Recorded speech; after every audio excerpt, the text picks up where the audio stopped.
कमळी विशेष अपडेट. अन्नपूर्णा आजींच्या प्रकृतीत मोठी सुधारणा, पण कमळीच्या त्या मागणीने आजींना बसला धक्का.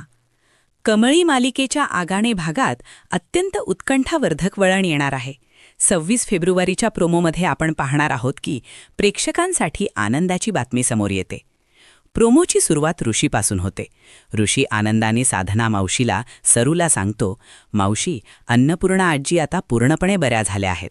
हे ऐकून सरू कृतज्ञतेने देवाला हात जोडते.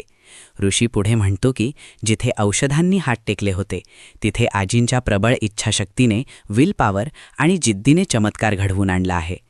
दुसरीकडे अन्नपूर्णा आजींच्या या रिकव्हरीमुळे कामिनी, अनिका आणि रागिणीच्या पायाखालची जमीन सरकली आहे.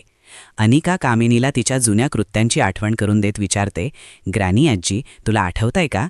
ती मॅड आजी जेव्हा बेडवर खेळलेली होती तेव्हा तू तिच्यासोबत काय काय केलं होतं? त्यावर चिंतेत पडलेली कामिनी म्हणते, जर ती म्हातारी आणि कमळी एकत्र आल्या तर आपल्या तिघींसाठीही धोक्याची घंटा आहे. प्रोमोच्या शेवटी एक अतिशय भावूक प्रसंग पाहायला मिळतो. अन्नपूर्णा आजी, सदानंद, राजन, कमळी आणि निंगी एकत्र बसलेले असतात. कमळी हीच आपली मोठी नात आहे हे सत्य समजल्यापासून आजींचा आनंद गगनात मावेनासा झाला आहे.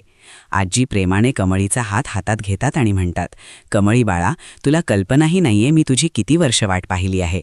तू फक्त माग, तुला जे हवंय ते मी तुला देईन. पण खरा ट्विस्ट इथेच येतो.